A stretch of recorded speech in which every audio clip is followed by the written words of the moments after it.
Olá, bem-vindo ao Fixamos, eu sou a Blanche e hoje eu vou falar uma coisa imprescindível que qualquer escritor que queira escrever um livro em primeira pessoa precisa saber. Mas antes de tudo, já deixa seu like, se inscreve aqui nesse que é o maior canal de escrita do Brasil e ativa o sininho para receber notificações de todos os vídeos. A narração em primeira pessoa é aquela em que a gente tem um narrador personagem contando a história. Então ele vai dizer coisas como eu fiz, eu falei, eu fui, etc. Esse é um tipo de narração cada vez mais buscada por escritores hoje em dia, então pode ser que você, aspirante a escritor ou escritor iniciante, já tenha escrito assim ou queira escrever assim. Mas para você escrever uma boa narrativa em primeira pessoa, tem uma coisa que você tem que pensar, tem que considerar e nunca pode esquecer nem ignorar, que é o fato de que a voz do narrador em primeira pessoa é a voz do personagem. Porque uma coisa é você escrever em terceira pessoa, que é quando o narrador, ele é um narrador observador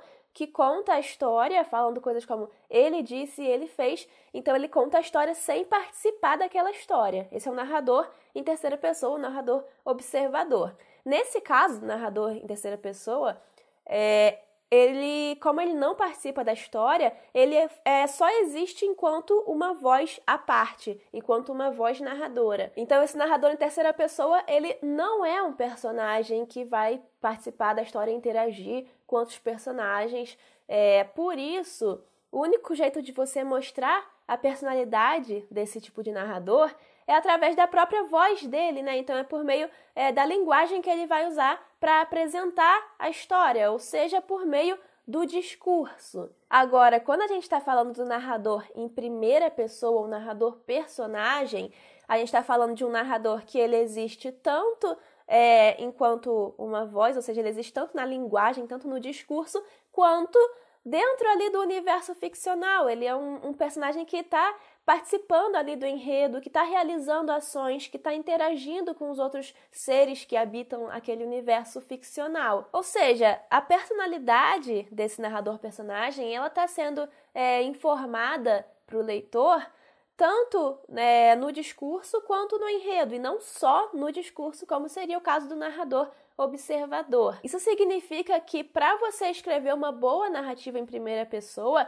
você vai precisar alinhar esses dois modos de apresentar o personagem. Então, a forma como ele narra a história tem que corresponder ao comportamento que ele apresenta ao longo da história. E essa correspondência entre a linguagem usada na narração em primeira pessoa e o personagem que é dono daquela voz, essa correspondência ela vai além de uma simples simulação de traços da linguagem oral, ou então de, por exemplo, você escrever tudo errado porque o personagem é criança e não sabe escrever direito. Essa é uma possibilidade, né? Muitos autores já fizeram isso, mas não é a principal coisa quando a gente fala sobre a linguagem da narração em primeira pessoa corresponder com o personagem dono dessa voz. A principal coisa, a principal questão é fazer com que a essência do personagem transpareça na voz dele enquanto narrador.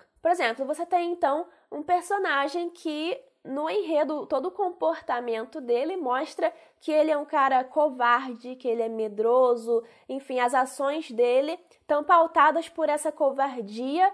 Então, você precisa dar um jeito de fazer com que essa característica dele transpareça também na voz dele enquanto narrador, transpareça na linguagem que ele vai usar para contar aquela história. Então, por exemplo, pode ser que na hora de descrever algum ambiente, esse personagem narrador ele chame a atenção para o fato de ser um lugar escuro, de ser um lugar sujo, de ser um lugar sombrio, essas características que mostrem ali uma desconfiança e um medo em relação àquele lugar que está sendo descrito. Então vamos para alguns exemplos reais agora para analisar isso que eu estou falando. Nosso primeiro exemplo está no livro A Redoma de Vidro, da Sylvia Plath. Nesse livro, desde a primeira frase, a gente já consegue ver como que a linguagem usada na narração corresponde com a essência da personagem que é mostrada no comportamento dela ao longo do enredo. Era um verão estranho, sufocante, o verão em que eletrocutaram os Rosenberg, e eu não sabia o que estava fazendo em Nova York. Essa frase é muito interessante. Se a gente for reparar o que existe de realmente objetivo aqui, poderia ser resumido em algo como: era verão e eu estava em Nova York. Porque essas são as informações objetivas que essa frase está colocando. Só que a narração em primeira pessoa, ela não quer ser objetiva. Ela quer, ao contrário, mostrar na linguagem as subjetividades da narradora personagem. E quem é a narradora personagem desse livro?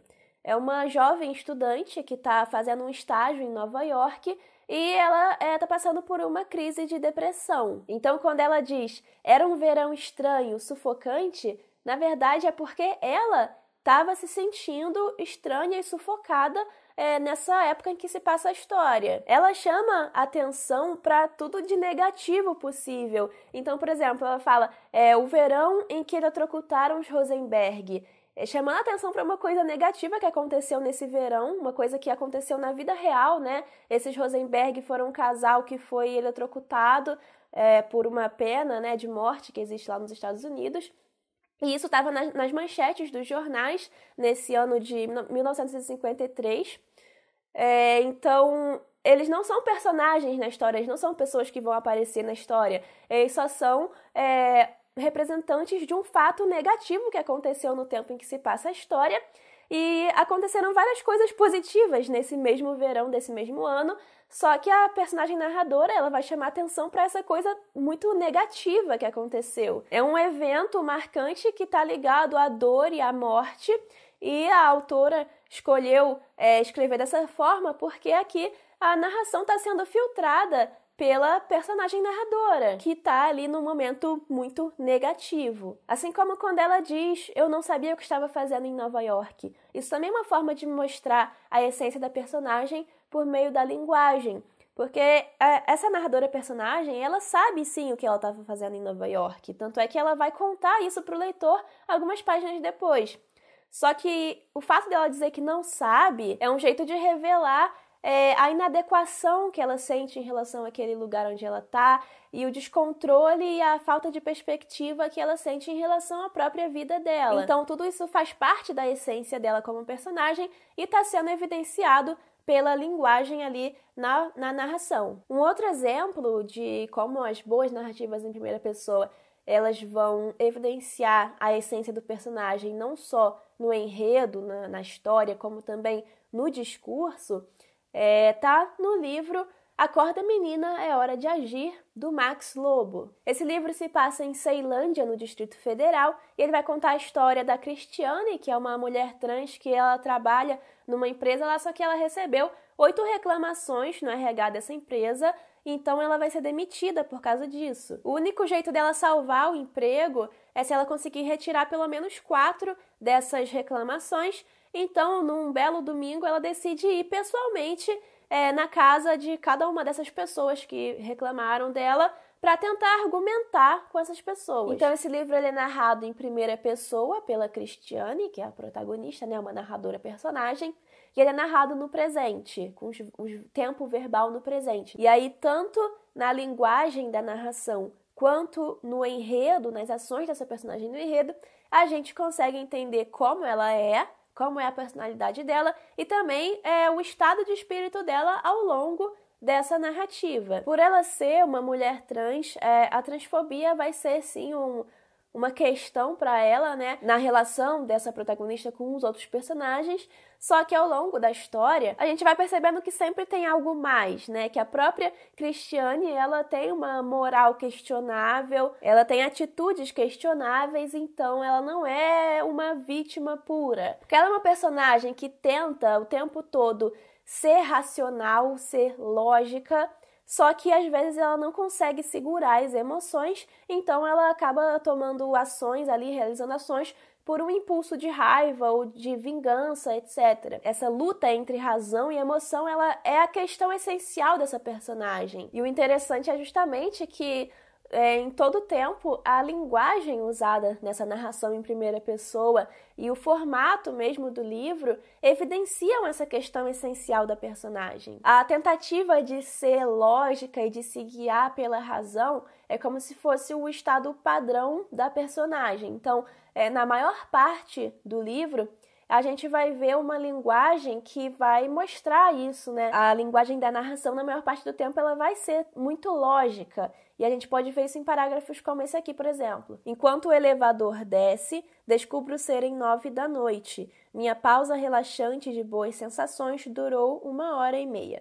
Seguindo o bom senso, o horário limite para visitar os reclamantes será até às 10, daqui a 1 hora. Contando que levei em média 1 hora para visitar cada pessoa, cobrir 3 na próxima hora, mesmo as 2 próximas sendo sucesso, beira o impossível. Meu maior inimigo agora, o tempo. Aqui a gente poderia resumir as informações passadas nesse trecho em algo como: percebo que está tarde e tenho pouco tempo. Mas a personalidade dessa personagem narradora, ela vai filtrar as informações que estão sendo transmitidas ali, de modo que o que vai ser passado para o leitor não é a informação pura, mas sim o modo como a Cristiane, essa personagem, ela percebe, interpreta e transmite essa informação de que está tarde e ela tem pouco tempo. Um outro exemplo nesse livro é o seguinte: na minha vida, nos meus 20 anos dela, nunca me deparei com um objetivo maior que esse que enfrentarei nas próximas horas. É uma missão crítica, tal qual a daqueles foguetes lançados ao espaço, e meu combustível, assim como o desses foguetes, é limitado. Portanto, devo gerenciá-lo com eficiência para obter sucesso nessa missão. Aqui, a narradora personagem, ela passa as informações numa estrutura muito parecida com a estrutura dos argumentos lógicos, né? Então, você vai ter as premissas, né? No caso, minha missão é difícil, meu combustível é limitado. E em seguida você vai ter a conclusão, que no caso aqui, vou ter que gerenciar o meu combustível para conseguir ter sucesso. Até essa metáfora que ela usa aqui nesse trecho, se comparando a um foguete, essa metáfora tem um objetivo muito prático de ajudar o leitor a entender o argumento. Só para comparação, se a gente for pegar um livro com uma narradora personagem com características diferentes da Cristiane, a gente pode encontrar metáforas com funções bem diferentes. Então, por exemplo, a gente pode voltar à Redoma de Vidro, em que a narradora personagem é uma pessoa depressiva e apática, e a gente tem algumas metáforas como essa daqui, por exemplo. Tinha sido burra em comprar todas aquelas roupas caras e desconfortáveis penduradas no meu armário feito peixes na feira. Essa comparação das roupas com peixes na feira não serve para esclarecer nada, não serve para ajudar o leitor a visualizar as roupas. Ela serve aqui para dar uma conotação negativa às roupas, porque a personagem narradora olha para essas roupas com uma certa repulsa e um certo arrependimento. Então, voltando para o Acorda Menina, do Max Lobo, a gente tem essa narradora personagem que transparece na voz dela, na linguagem dela, no discurso, essa tentativa de ser lógica e racional. Até mesmo a estrutura dos capítulos desse livro ajuda a mostrar essa característica. O nome dos capítulos é a hora exata em que a ação narrada começa. Aí, em vários dos capítulos, a gente vai ter a narração da Cristiane interagindo com os outros personagens, tentando correr atrás do objetivo dela, de convencer as pessoas a tirarem as reclamações. E no final, uma troca de mensagens da Cristiane com uma amiga dela, em que ela conta para a amiga como está sendo essa missão, ou então isso aqui. Não são todos os capítulos que vão ter exatamente essa estrutura, exatamente nessa ordem, mas é sim uma estrutura que se repete em vários capítulos e se repete de propósito para ajudar a mostrar essa característica lógica da personagem. E aí acontece que num dado momento a Cristiane, ela tem um surto de desespero, de tristeza, um momento em que as emoções dela vão se sobrepor à razão.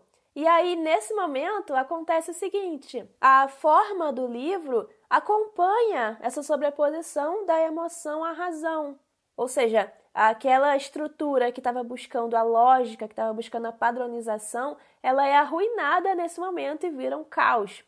Até que, mais adiante no livro, quando a personagem se recupera desse surto, os capítulos voltam àquela forma lógica de antes. Então esse é mais um jeito da forma evidenciar a essência da personagem na narração em primeira pessoa. Nesse livro, Acorda Menina, a forma vai acompanhar essa dinâmica razão versus emoção que permeia toda a narrativa, se colocando ali como a questão essencial da personagem. Então a minha dica para você escrever em primeira pessoa, resumindo, é essa aqui. Não se esqueça de que a voz do narrador é a voz do personagem. Então o ideal, portanto, é que essa voz ela corresponda à essência do personagem. Então é legal você praticar a escrita tendo isso em mente e também você ler livros em primeira pessoa tentando prestar atenção nisso. Se você gostou do vídeo, dá um like, se inscreve no canal e aqui na descrição tem link para você conhecer mais e comprar, se quiser, o livro Acorda Menina, do Max Lobo. E até a próxima!